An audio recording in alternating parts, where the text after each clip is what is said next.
కేసులతో గొంతు నొక్కలేవు. కేసులతో నువ్వు మళ్లీ గెలుస్తా అనుకుంటే అది మూర్ఖత్వం.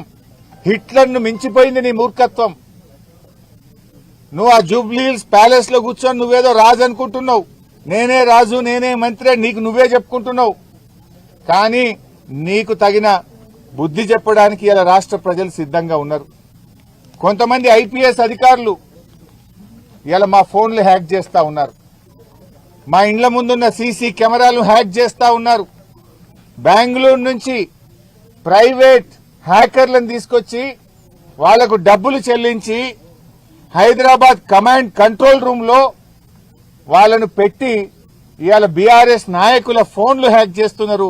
మా ఇండ్ల ముందుండే సీసీ కెమెరాలు హ్యాక్ చేస్తా ఉన్నారు. ఇవన్నీ బయటకు వస్తాయి. నేను ఐపీఎస్ అధికారులను కూడా హెచ్చరిస్తా ఉన్నాం. మా దగ్గర అన్ని సాక్ష్యాధారాలు ఉన్నాయి. టైం వచ్చినప్పుడు అన్ని బయట పెడతాం. రేపు బీఆర్ఎస్ ప్రభుత్వం వచ్చిన తర్వాత మీరు రిటైర్ అయినా మిమ్మల్ని వదిలిపెట్టము. మీరు రిటైర్ అయితమేమో అనుకుంటున్నారేమో గాని రేపు మీ మీద దానికి సంబంధించినటువంటి కేసులు నమోదు చేస్తాం, విచారణ జరుపుతాం. మీరు చేసిన అక్రమాలకు మీరు తగిన మూల్యం చెల్లించుకోవాల్సి వస్తుంది.